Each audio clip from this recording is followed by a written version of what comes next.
Hi everyone, I'm really excited to interview Mr. Roberto. He's based in Italy and he's an architectural photographer and he has published many articles in famous websites like Art Daily, Architectural Digest, and Design Boom. And I'm really excited for this interview. How are you? Hi, I'm fine. Thank you very much for contacting me. It's very nice for me to talk about these topics. Yeah. Could you please tell us about yourself, your life, educational, and professional background?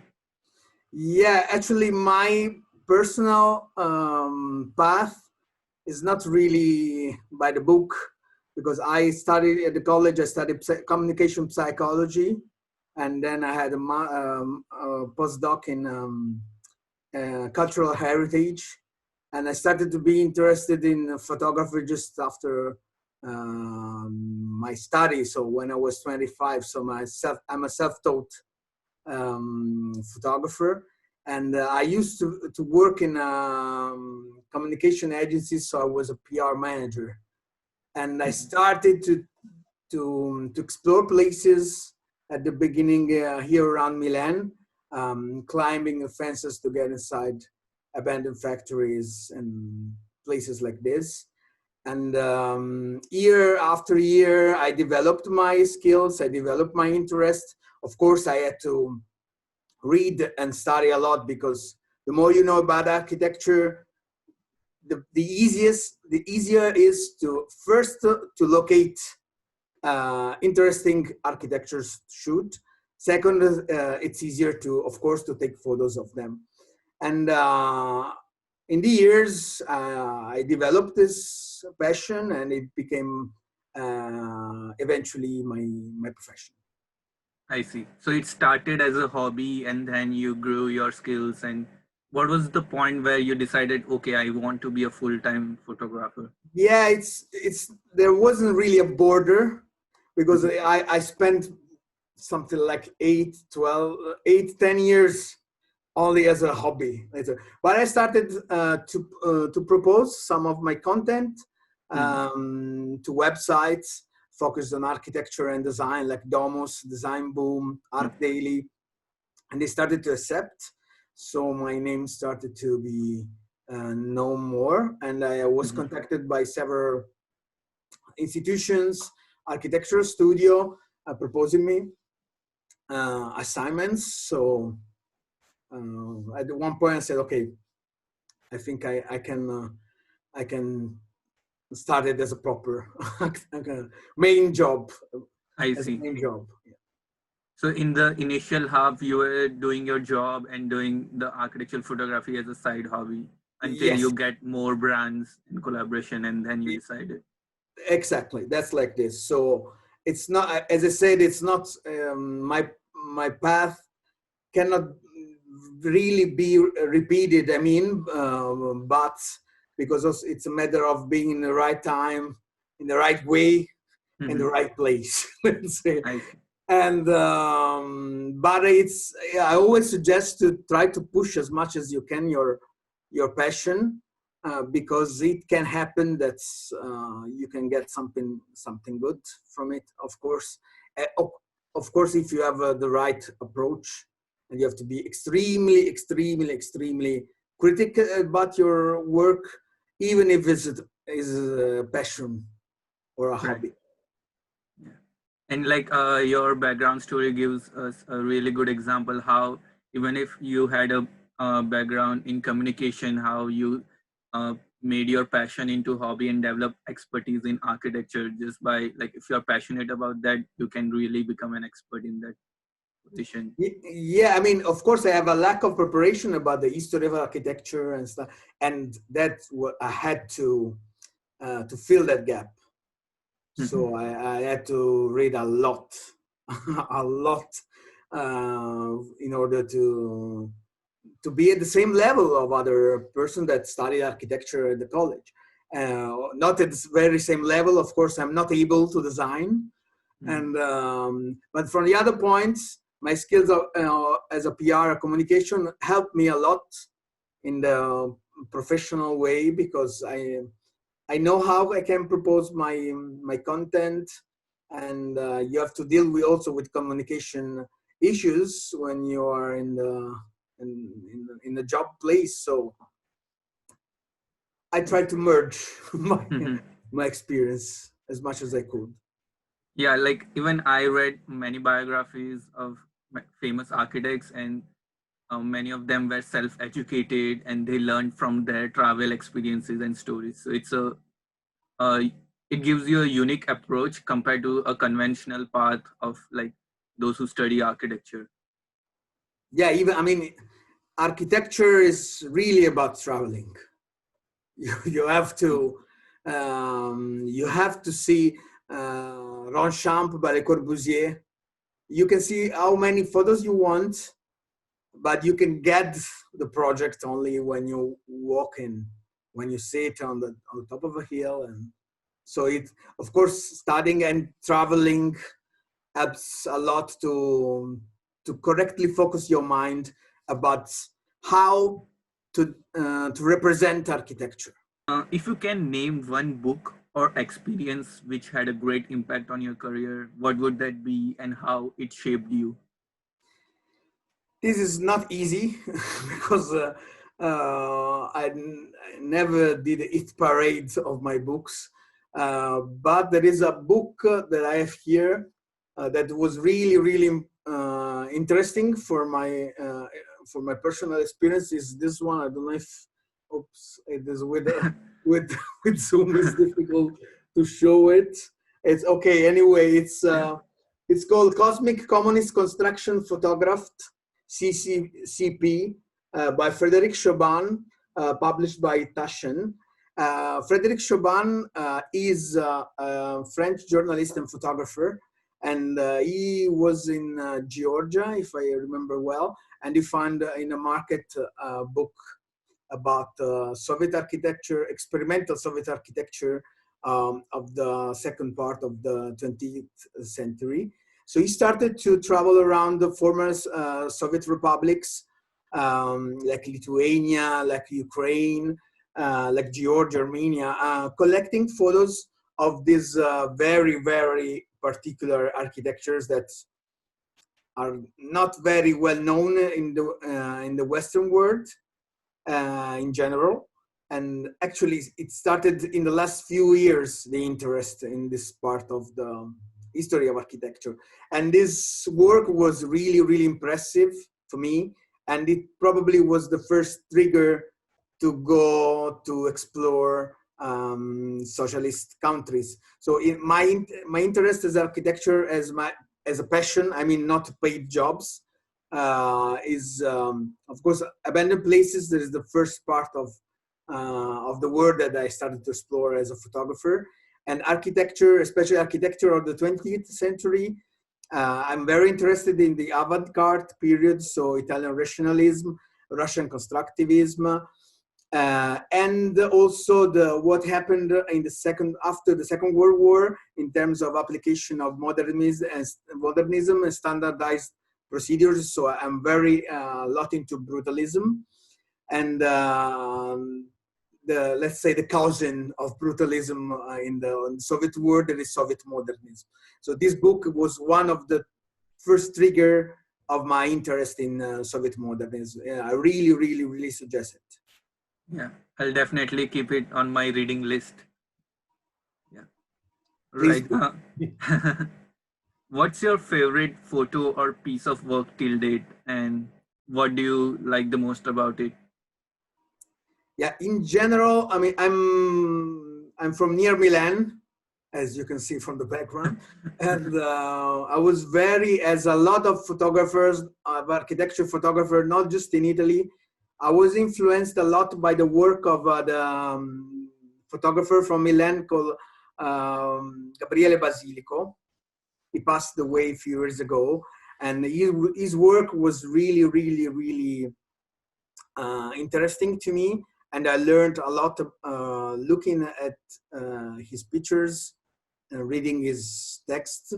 And for example, he realized a series about Milan factories in late 70s, early 80s.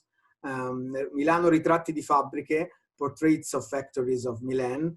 And I was really influenced by his approach of studying, of exploring, and of his interpretation of cities and places. So I cannot really pick a single a single photo from his work, but this series was very, very, very important for me, as his whole work. I mean, he realized very, very intense pictures in Beirut soon after the end of the war, Istanbul, the northern coast of France, a lot of photos of harbors. So it's we are. I think that we are all very lucky to have the possibility to check his the work, the masterpieces that he realized that this still influences so many photographers around. Any mentors or role model who made a significant contribution in your life? Yeah, I think that already mentioned too, Correct. actually. So in my path, I have, it's very strange because at the very beginning, as a pure lover of photography rather than a professionist, I used one of the very first social networks, way ahead than Instagram or Facebook. There was Flickr. They're still up, and back in 2006, 2007 was really attracting a lot of people involved in photography. And on that kind of platform, it was easier for me to grow up because I was constantly confronted with someone else's works in a totally different way than Instagram right now. Instagram right now, it's a very powerful tool, but it's not really about developing as it used to Yeah. be Flickr back in the years. And then so together with very, very, very important photographers that I checked outside the digital world, I was I found the contacts with a lot of other people, even usual person that were not photographers, but their approach influenced me, their critics influenced me in a positive way. And so I have to absorb a lot of indications by a lot of people that surrounded me, physically or not. I don't know if it does make sense. Yeah, it's really helpful, like especially in this age we can really take advantage of this kind of social media platforms and have virtual mentors as well as get constant feedback and inspiration from other people. Yeah, of course. The first thing is that you are the first that should be critic about yourself. When you see an artwork, when you see a very good way of interpreting an architecture, the photographer should do a kind of self-analysis, saying, could I do something like this? Should I say, should I do something like this? And this kind of questions are very useful. And then, of course, absorbing, listening to other trusted opinions. uh, so could you tell us about your publications and projects in brief? Yeah, as I said, some part of my work is really about assignments. A big part of my work is really about doing taking photos of what I'm personally interested in. As recently, I was my series about Chandigarh in India, the planned city of Chandigarh, the modernist utopic city of Chandigarh. Chandigarh, sorry for my pronunciation. Was published in several websites like Domus Daily, Architecture Digest Russia, the Zine. And this is a very a way of proposing my job. I like it a lot. In this same way, I was published in the past with series about modernism in Belgrade, Serbia, or in Georgia, the Soviet modernism of Georgia. As well of La Grande Motte. La Grande Motte is a seaside resort in southern France that was developed in the 70s. It's really, really particular place full of patterns, geometries. And it's very a kind of place with where that embedded the future scene from the 70s. So this, I have a lot of works like this. I collaborate, and regarding the assignments, I collaborate with some artists that are featured in a lot of websites. So my photos of their artworks are also circulating thanks to it. Regarding the books, my photos were featured in a lot of books, like several books about brutalism published by Phaidon in London, and several other ones. Together with my colleague Stefano Perego, I published a book called Soviet Asia with the publisher Fuel from London. It's a book focused on Soviet modernism in Central Asia. So we explored Uzbekistan, Kyrgyzstan, Tajikistan, and Kazakhstan, and exploring the creative, experimental, massive, and very surprising architecture of those countries that in many cases is at risk of demolition, or just because of the lack of maintenance. So this is a book we published in April 2019. This is going very well. It has been, it appeared on The Guardian, on the CNN, on Wired.com. So it was featured in a lot of websites and publication. We're very happy for that.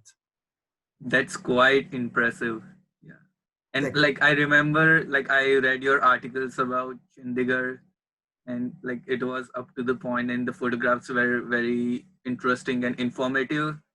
So Yeah, Chandigarh was of course, it's Chandigarh for everybody interested in architecture. The first two cities that come in the mind are Brasilia and Chandigarh. I've never been to Brasilia, not yet, at least, but I've been to Chandigarh, and it was very interesting because before going there, I studied a bit, and as everybody averagely involved in architecture, I knew Chandigarh just for, okay, it's Le Corbusier dream there. But soon I realized that it wasn't just that. First, there was a lot of intervention by his cousin Pierre Jeanneret that spent really most part of his life there in Punjab. And that it was really interesting to me to see that from the very beginning, when they hired the Western designers, architects, the Indian authorities imposed the presence of local architects and the urban planner. So there are a lot of buildings in Chandigarh. They are modernist. You can really feel that footprint, that modern Western footprint, but was designed by Indian architects, and that was really, really interesting. I'm still not sure. I'm sorry. I'm not really sure about how this experiment actually went, because there are a lot of pros and a lot of cons about how Chandigarh appears right now. So I cannot really, we will need hours just to talk about Chandigarh, of course. But with all these things in mind, I started to walk around Chandigarh to try to give, to propose a different view. Of course, I was not the first photographer in Chandigarh, but my idea was let's try to unveil also other parts of the city, and of course to show how things are now in this very moment. I see. And like based on your statements, it suggests that you did also a good amount of preparation to know the culture and the history of the city, and all those studies really helped to shape like how to capture those moments based on the different perspective you got from your study. Yeah, and of course also because you have to know, it's very difficult for architecture photographer just walking around and stumbling upon an interesting architecture. In most cases, you have to locate using books, using Google Earth, using Google Maps, using websites or forums. You have to put together a lot of information. And me and a lot of other architecture photographer, we studied light beforehand.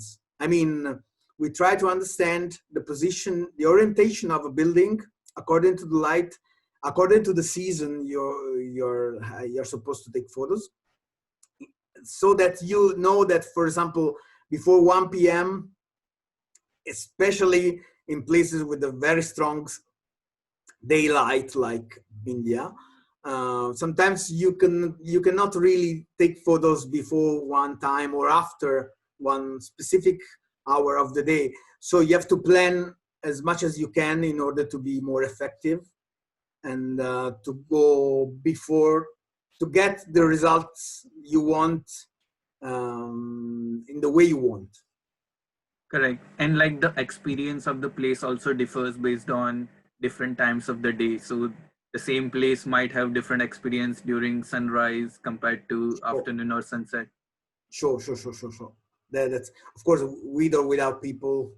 And so there, of course, our job is really about being on site. We cannot take photos in our private studio of architecture. Just the models. Nice. Can you talk a bit about the challenges you faced in your career and like how did you approach it and resolve it? I mean, it's not, I think it's more about like any other profession that when you have to grow, you have to face some risks. You have to say, there are a lot of moments when you have to provide a content, and it's not easy. So I cannot give specific indications. What besides being creative, so you have to in the professional environment, you have to be very, very serious and very, very careful to details. God is in the details, Ludwig Mies van der Rohe said. And but if, for example, when you're an architecture photographer and you have to take exterior photos for a project like Soviet Asia, our book, and we take photos with the tripod, and usually tripod attracts security, police, because it's being seen as a suspicious. And even if you're not doing anything bad, but you know, this in this world, it's very easy like this to attract. So you have to develop skills to handle this kind of situation. So behind an architecture photography, sometimes there is the risk of being arrested. There is a lot of pressure to get the authorization.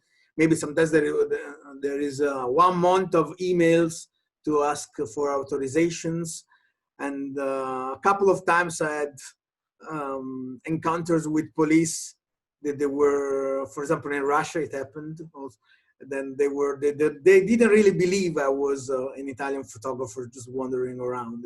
They thought I was kind of spy or something like this. So, but everything went fine when I actually showed what I was doing. So you have to learn also some diplomacy skills. There are some architecture photography. When you have a model in your studio, you can move the model around. You can move the light around. Architecture photographer, unfortunately, you cannot move architectures around.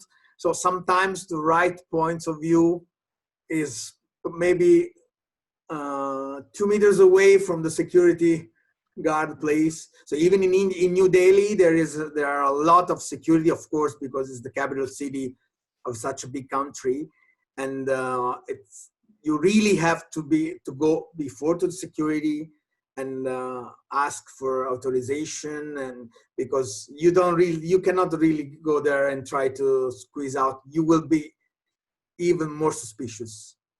Yeah. Like this, and sometimes there's no other way. It's either they say yes and so you take the photo or not, or you try to do it in a hidden way. But architecture photography is not street photography like you are in the New York City's subway taking photos of random people. It's usually you need more time to take photo of architecture.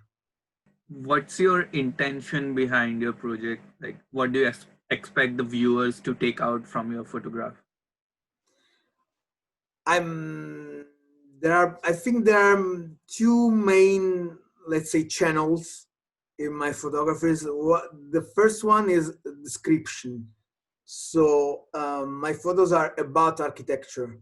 There's also the reason why the human presence in my photos is very limited, because it's very easy for human brain to make architecture the background if there is a human person in the foreground.